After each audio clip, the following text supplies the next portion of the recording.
This time we're going to be discussing funding opportunities and sources and where to look for funds, tax credits, incentives, and who can help administer and write those applications as well. Our first speaker today is Sarah Aubrey, owner of Prosperity Consulting. Sarah? Thank you. Okay.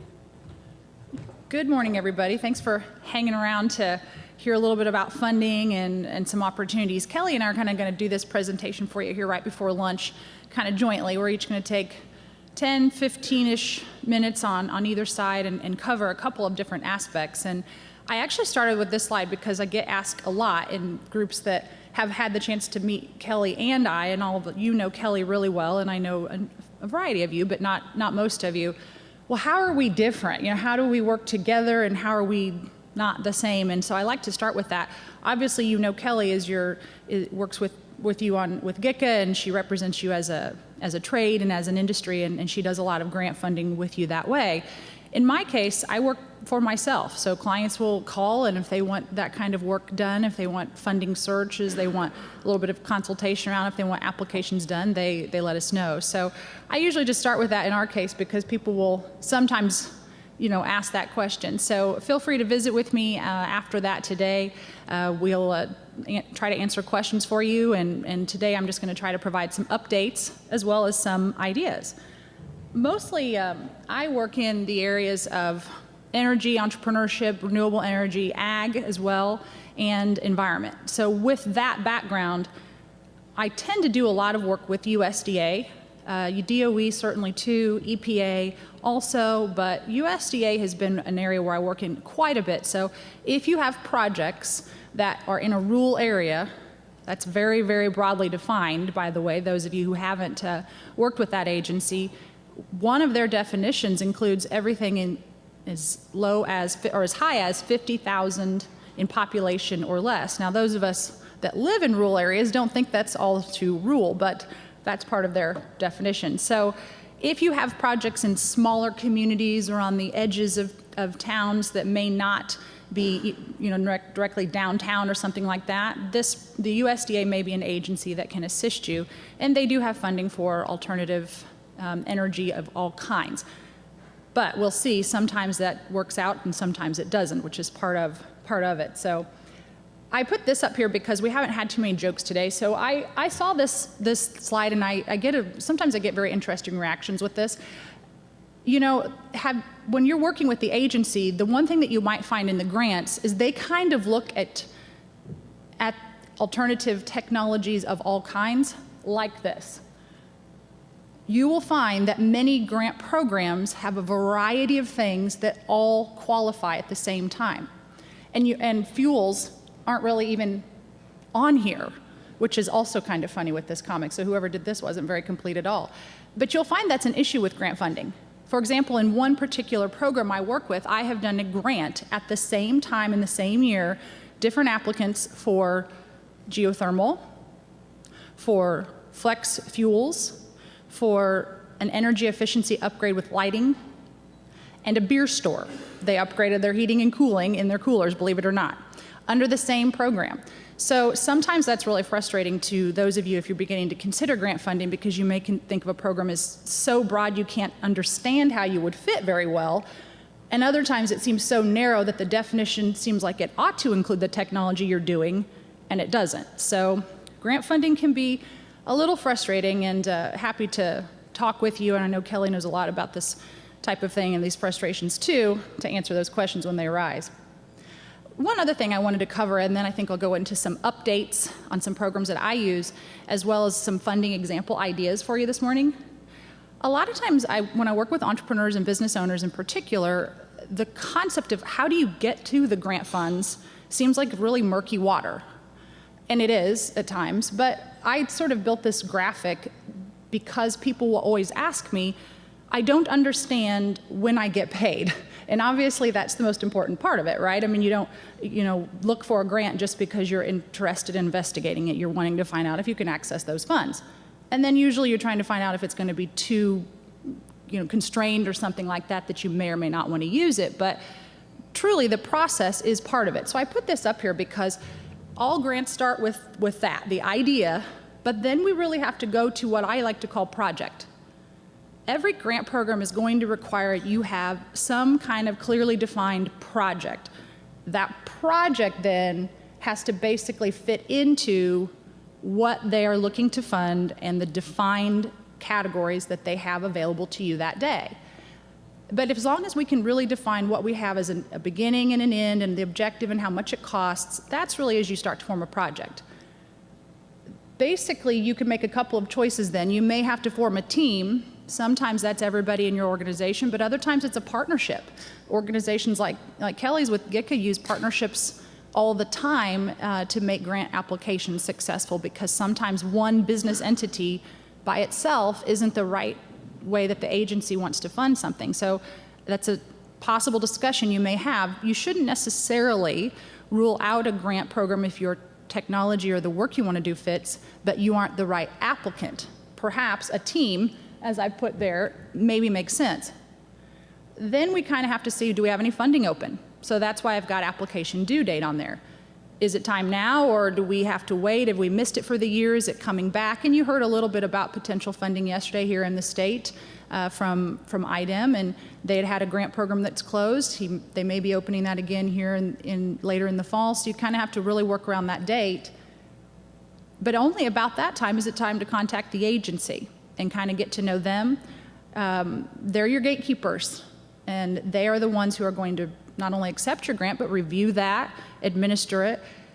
You kind of need to look at those folks as an opportunity for a long-term relationship. So I really advocate trying to get to know the potential grant agencies that you're looking for.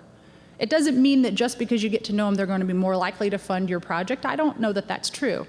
But I do know that if you do get awarded, you're going to have a better experience when you have built a long-term relationship with them, almost like you would with your lender, frankly, because you're going to have reporting, you're going to have back and forth. You may have a couple of years that you're working with those folks. So getting to know the grant agency, even if the application isn't open right now, I think is a really important part of it. So just trying to learn a little bit about what they have out there and understanding how they work, and sometimes getting on their list and getting those emails sent to you when things are open or whatever, but it's a really important piece. Obviously, you can put together an application, and there's a few more steps in here we won't cover today, but basically you apply, you get to a grant agreement, which you will typically have to sign indicating you're going to move forward with the work that you've been proposing, and the money will often come to you after that. However, one other key aspect that many entrepreneurs do not realize when they look at grant funding is much of the time you will have to spend your own dollars first, then show the paid receipts, things like that, asking for reimbursement. That can be okay, or it can cause you potentially to not look at grant funding because the timing may be off for you. So it's really important to consider that. So just a couple of things I wanted to share with you, and feel free to, I'll be happy to answer questions about the process in general if you'd like to when we're done. So I built a process too. We can, I'm not going to go through this today in detail, but basically, as long as you look at this like you would any other business strategy, you're going to be a lot more successful with grant funding. I find that people that come to me when they are like, I need money today, what grant is open today, that's usually a great opportunity to set ourselves up for disappointment, because we're on their schedule, which can be kind of irksome to us as entrepreneurs, but it's also how this sort of funding typically works. So if you apply this strategy to seeking grant funding, to taking a look at it, to considering it as you would any other part of your business plan, I think you'll find that it's a more comfortable process that's more effective and potentially yields funding for you a little bit easier. One other thing I wanted to share with you was sometimes people ask me when we're looking at grant funding, well, how long does it take? What do I have to do? And every grant program is different as far as what you have to include and all of that, so we wouldn't go into that today, but I just popped up a process here that I call a 30-day start to finish. Now, I don't always have 30 days to get a grant application completed for someone. It'd be great if we did, but we don't, and that's okay. But I like to put this process up here because you can see, basically, if you just look at the flow chart here, there is a fair amount of activity that's happening as you're putting that grant application together. 30 days would definitely be ideal, but it doesn't always happen that way. But you've got to review, you've got to gather information, you've got to build things like quotes, you've got to build budgets, you've got to really check those guidelines and make sure you fit. You may need things like support letters or matching fund letters from other people. You're going to need time to gather those, and then some time to get it submitted if it's on paper, mailing it. If you're using grants.gov, you definitely want to give that system online plenty of time too. So just another thing to think about as you ponder grant funding this fall and going into next year. Give yourself time, whether you're going to work on it by yourself, you're going to be in a group, or you're going to contact someone to help you put those things together on your behalf. Now, I wanted to share a couple of other things, a couple of examples of how funding can be packaged. These are just examples. Everything is unique, but it gives you an idea of common ways that if I'm working with an applicant, we structure things. And then after that, I'm going to give you a couple of program updates and be time for Kelly as well. The first thing to know about grant funding in general is not a lot of applicants' favorite news. It usually is you're going to get a pretty small portion of your project funded with grant dollars. If you have a really small project, that may be fine, but if you're doing a multi-million-dollar project, you may or may not be as thrilled about this news. So I know some of you have talked about different grants that you've received. Has anyone in here done any grant work?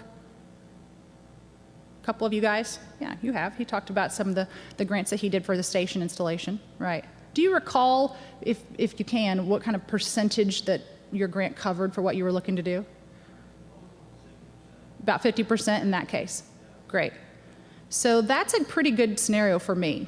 When I'm talking to a new applicant, I will usually give them around a 25% number. Now again, some things that we can do can be 50%, and I do some research grants where we're applying for a research component, and maybe it's a $50,000 or $100,000 or $200,000 research project, and we could potentially even cover all of it with a grant.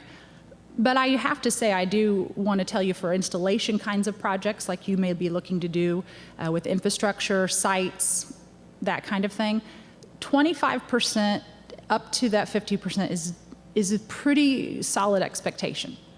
So what do you do to get the rest of this paid for? Well, in my example on what I call common example on the left, so I've got a federal grant, 25%, let's say. I also, in this case, applied a loan guarantee. Now, some people will like to use those, other people will not. We can cover details on how loan guarantees work another time, or you're free to ask me today if you'd like. But this is still a loan that you take out with your bank. The guarantee is given to the bank in the event of your default. Hopefully, what that does for you is a better rate or something like that. So if you're going to use lending anyway for your project, you may consider some of these loan guarantees that are available in the energy programs that I work with. USDA in particular has a very good energy and renewable energy loan guarantee program. And they will cover up to 50% of a project cost. There's a cap number, but it's fairly high. So that's an example.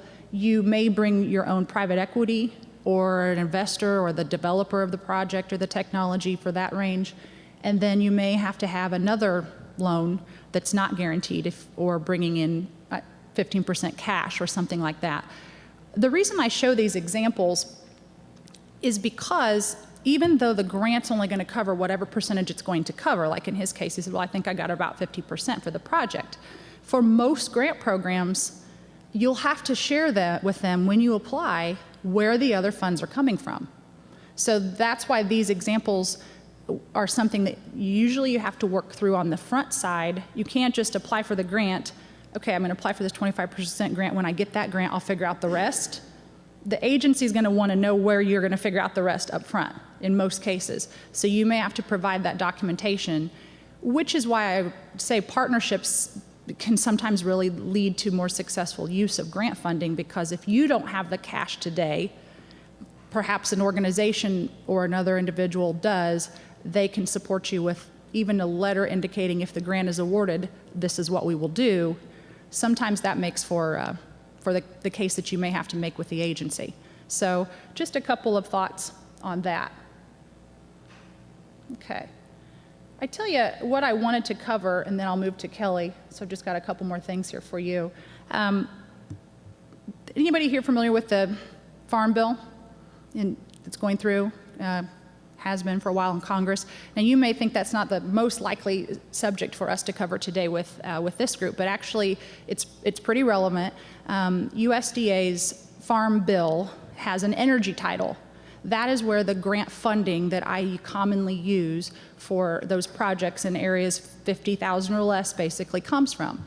And that has been up for renewal, if you will, legislation, actually since last year. It was set to expire at the end of last year. They did basically reauthorize it and gave it an extension for 12 months. And like many other things going on right now in Congress are set to potentially expire, it will also, the current extension of the current Farm Bill will expire on September 30th as well. So any of you who have been following that, here's a couple scenarios, and I just thought I'd share it with you.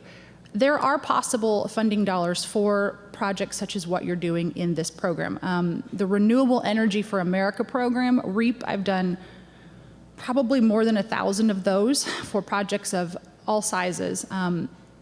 Things like CNG, things like other kinds of alternative fuels, there are potential applications for that in there. That is a grant program that is a 25% of project cost grant in that particular example, and that's in the energy title.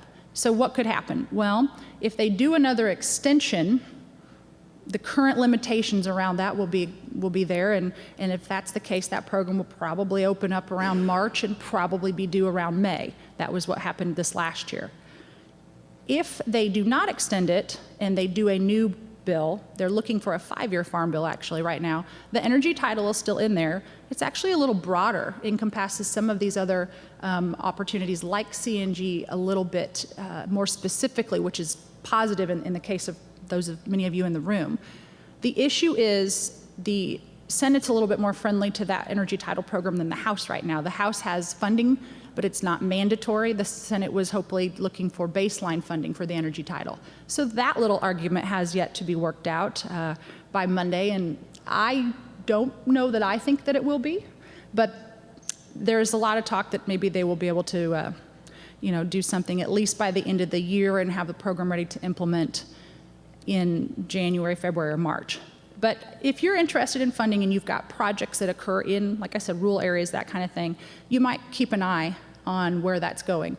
If you want to keep an eye with me, you can grab one of my cards, sign up for my email list, and we send that information out for free just to kind of let you know what's happening and when those programs are coming out. So that's kind of my update on that.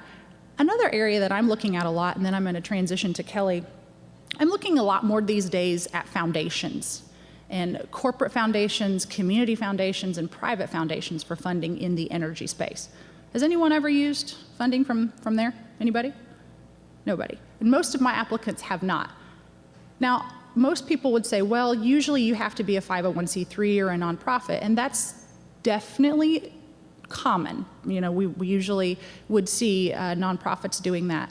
But more and more, I'm seeing various foundations willing to work on projects that fit their mission with companies, with entrepreneurs, particularly with emerging technologies and development of those. So I'm really trying to spend a little more time myself on that, and I would encourage you to do that as well with those foundations that you're familiar with, from large companies down to trade groups. I've looked at organizations like Pheasants Forever, and we've looked at organizations like Honda and Walmart, and there's a lot of those out there that are funding not only 501c3s, but also businesses. So keep an eye out for that as you think about this space, because those are some things on the horizon that I think will continue to have broad interest and good impact for us.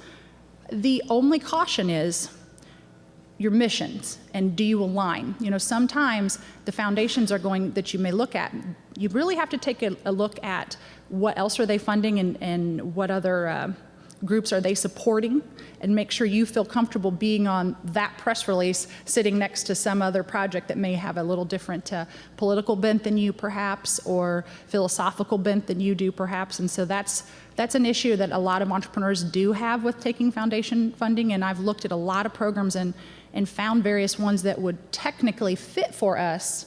But when I worked with my entrepreneur client, and a couple of these were in the agricultural space, doing a renewable energy project, we began to take a look at what other programs that agent or that foundation was funding, and it just wasn't a very good fit because they didn't align too well. So that's something to be cautious about there, to really examine that differently than if you're working with the federal government. So anyway, I'd be happy to take questions at the end and after Kelly gives her remarks, and certainly here through lunch as we hang around. But I've also got a couple of things I'll put on the table for upcoming events if you want to learn a little bit more about grants and how to be trained on doing some of that work yourself. So see me. Kelly, you ready? Thanks a lot.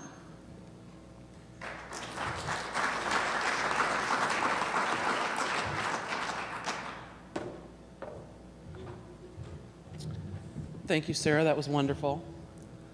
Sarah has given you the overview of how it kind of works, what to look for, what to consider, and I'm going to talk more specifically about opportunities for transportation projects.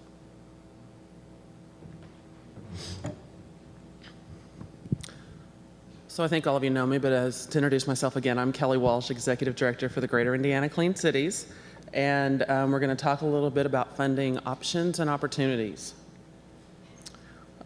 First place I want to take you is the Department of Energy Clean Cities website. It tracks funding opportunities at a federal as well as state level. You can get to this website through our website, which is greaterindiana.org or .com. Either one will get you there. Click on Resources and click on U.S. Department of Energy, and it will pull up the Clean Cities website that's manned by the National Renewable Energy Laboratory. Click on, where's my lid? There it is. Financial opportunities. And then current financial opportunities will show you what's open currently at that time and give you a rundown of what is eligible under that solicitation. So you see that second page there and how that kind of looks. You can also go to Laws and Incentives tab and then select the red or the blue button, depending on what you're looking for, and that will give you all of the, again, federal and state legislation. You can sort it by state. You can sort by the type of fuel or technology you're interested in. You can just go also to the map of the states and click on the state you're interested in as well. There's several ways to get to the information. That is updated annually after any legislative session, and they're all different across the U.S. Ours in Indiana, as you probably know, we have short and long sessions. We're not in year-round. This year was a long session. We ended in April. This next year's a short session, and we'll end mid-March or so. So as laws are passed, then part of my responsibilities as the Clean Cities coordinator here is to work with the consulting firm that tracks those and make them aware of them and help them get the language right as to what's eligible and what that tax credit or incentive offers. Currently, on a federal level, they, just the beginning of this year, reinstated, I should say, natural gas credits that had expired. And they made those retroactive back to the beginning of 12, which was when they had actually expired, was at the end of 2011. So in January, with the fiscal cliff legislation, they renewed the alternative fuel excise tax credit. And that, I'm not going to read that to you. You can see it. And again, we'll have this posted on our website, or you can actually go to the DOE site I showed you and find this information. But it's a 50-cent per gallon gas equivalent credit for natural gas, propane, and several other fuels. So that's something that's out there now. That credit is taken by the station owner. It was initially designed to help bring the price down at the pump. And on the natural gas and propane side now, what you're really seeing, because prices are stable, are low, you're usually seeing at least a $2 spread natural gas fuel compared to diesel or gasoline. Those station owners, some of them are taking that credit and using it to build more infrastructure. So the consumers still are benefiting from it in a way because there is more infrastructure being built, and part of it's being funded by that credit that's currently out there. It is set to expire at the end of this year unless it's renewed. And as Sarah mentioned, we're just kind of sitting around waiting for a lot of things to be renewed. So hopefully, though, they will get this done, and it will be then available for continuous years. The alternative fuel infrastructure tax credit is also out there for anyone that installs alternative fueling infrastructure that's public access. It is 30% up to $30,000 per location. So that's something that you can take advantage of if you build 1, 2, 3, 4, or 5 stations. There's also a credit for home fueling that's $1,000 for consumers. So if you put in a fill unit or something like that on natural gas or an electric charging unit, that's available too for consumers as well.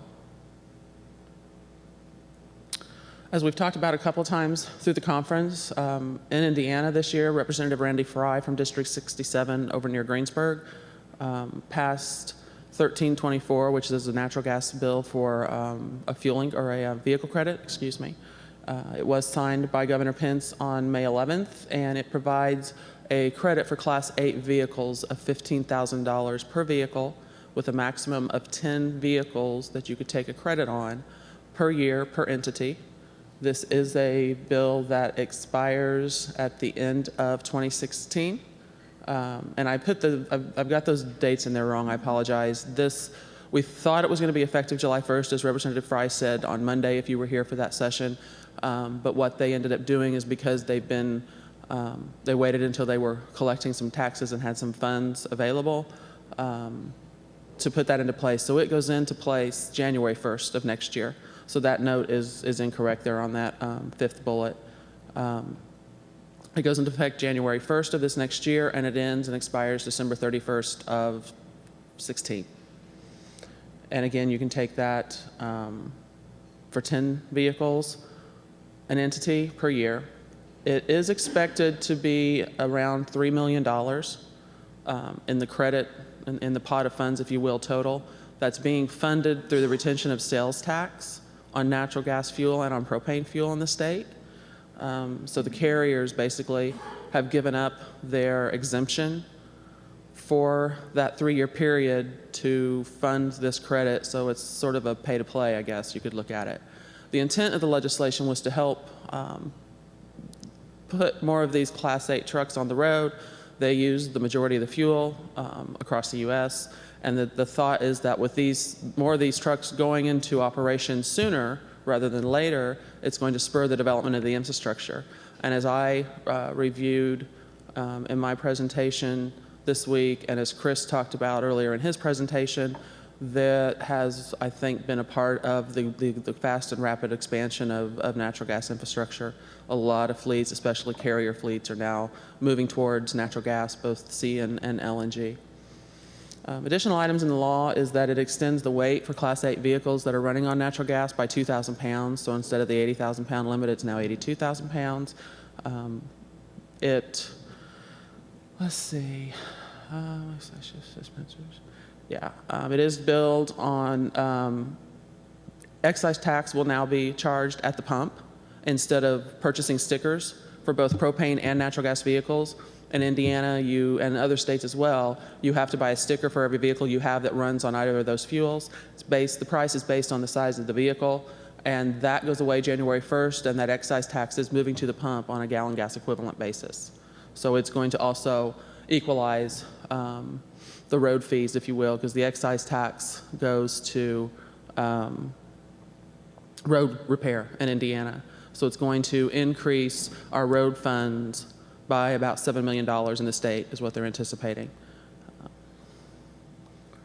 And then it also has extended the incremental cost allowance for INDOT, Indiana Department of Transportation, when they purchase a non-conventionally fueled or a non-diesel or gasoline fueled vehicle.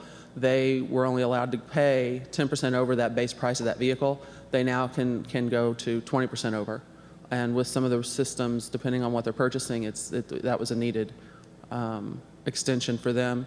They are now they're in the process of taking delivery of 32 more dump trucks to add to their current fleet. When those have been received, there'll be up to 50 dump trucks now in the fleet on the natural gas side, and they operate over 1,000 propane trucks currently. Some additional sources of funding to look at and to watch for, and you heard about this a little bit in Sean Steele's presentation yesterday, so I won't go too deeply into it, but it's EPA's DERA funding, or Diesel Emission Reduction Act funding. That has 3 legs to that, if you will. One's the national funding pot that was out earlier this year, around $3 million, I think is what it was. Typically you see those go to FedEx, UPS, Coca-Cola, companies and corporations like that. The regional funding pot, which comes into our region in EPA, is Region 5. So there's an announcement typically annually from Region 5 on various funding opportunities.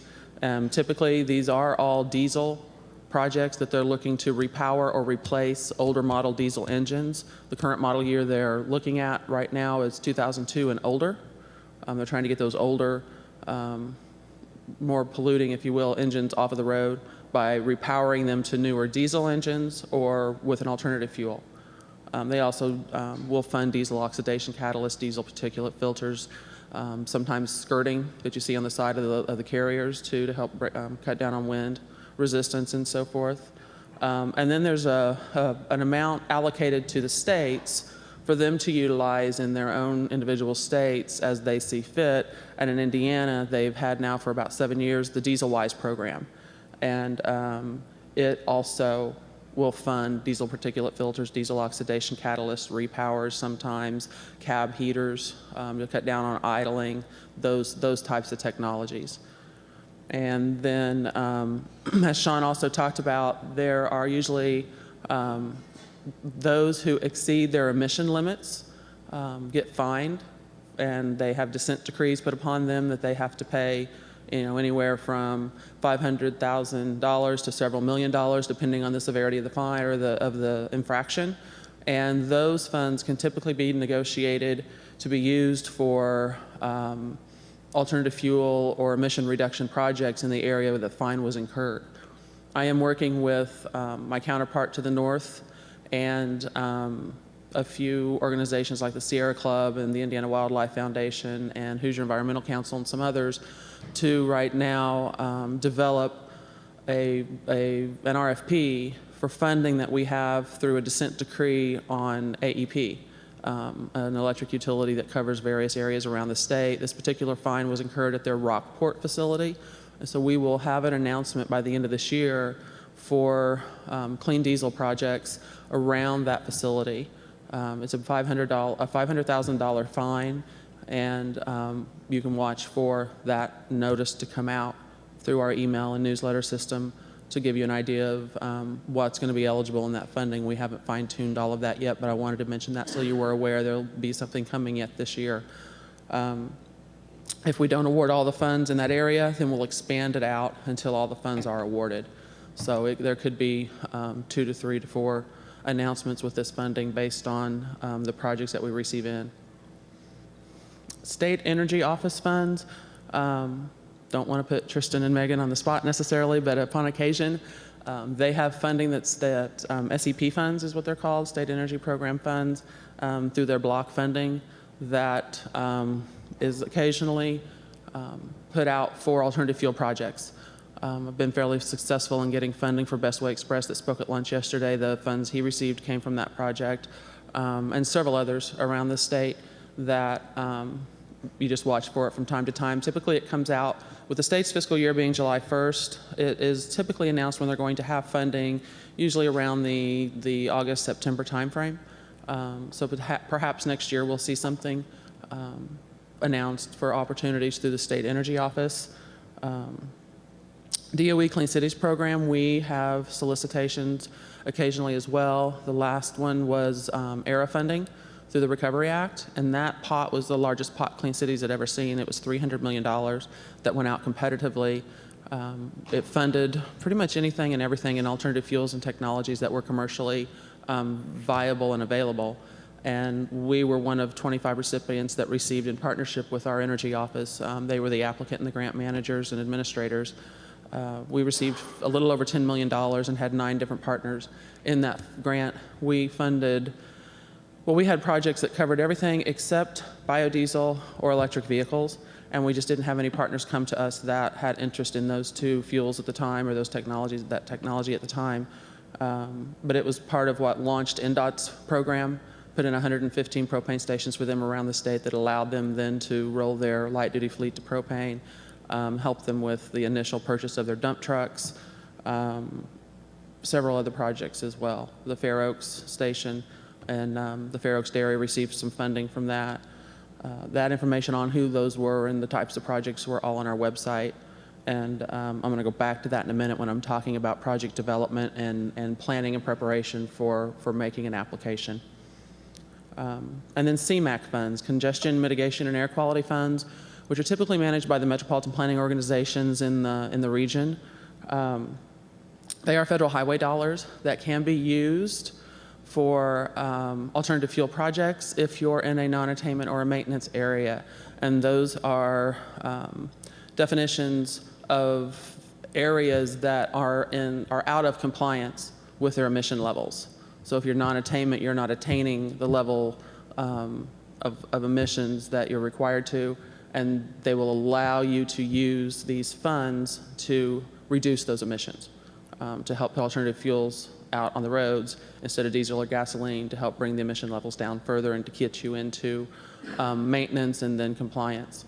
So that is an opportunity as well. Those are a little harder to define and to know when they're coming out. They aren't typically, it isn't typically a set schedule. They just kind of put it out when they have the funding. So it's sort of a moving target, if you will. And that's something too that we make sure our members are aware of when these things come out, that there's an announcement that there's funding available. And then we look to see what kind of projects folks might have that we could apply for. You have to keep in mind that you are competing also against roundabouts, decel, XL lanes, those types of things that mitigate congestion, because that too will reduce emissions. And in this type of funding, just like EPA, it's about emission reduction. So you have to make sure your project is going to have a very high level of emission reduction benefits to even compete against some of the road projects that are also being applied for in that area. What I want to talk about now is just how we select applicants, especially when it's a federal solicitation. For example, the ERA funding, it was a very large pot. We could apply for up to $15 million. We did apply for $15 million, but because of with the awards they gave out, we had to negotiate down to the 10.5 that we received after the award. But we put out a solicitation to our members and gave sort of a Cliff Notes version, if you will, breakdown of what the funding was covering and what was eligible. Asked our members to submit a pre-application that was very much like a small version of the grant application, basically asking all the information of the vehicle or the technology that they were interested in, how many vehicles, what's their matching funds, because as Sarah mentioned, matching funds are very important, and when you're applying for a grant, they want to know where the funds are coming from and proof that you have those funds, and as far as commitment letters from other partners and that type of thing. So we asked for those pre-applications in a very short time frame, because when these solicitations are announced, you're usually looking at 4 to 6 week turnaround time. So it's a very quick window. And we then took those applications and scored them in the same fashion that DOE was going to score them when they received their applications in from across the country, and selected our partners based on the scoring process. We had to have an application that was strong enough to compete nationally, and that was the most equitable way that we could determine how to do it. And we continue to use that process when the funding opportunity comes out. I do write grants for my members as a part of your membership. That is a service we provide no matter if you're a $300 member or a $3,500 member. If you have a project, interest, idea, thought, let me know. I keep a list of those things, and then as funding comes up, have sort of an idea of who's looking and what they're looking for, so I can help match projects with funding opportunities, and then we work through the process of applying. So that is a service that we provide to our members.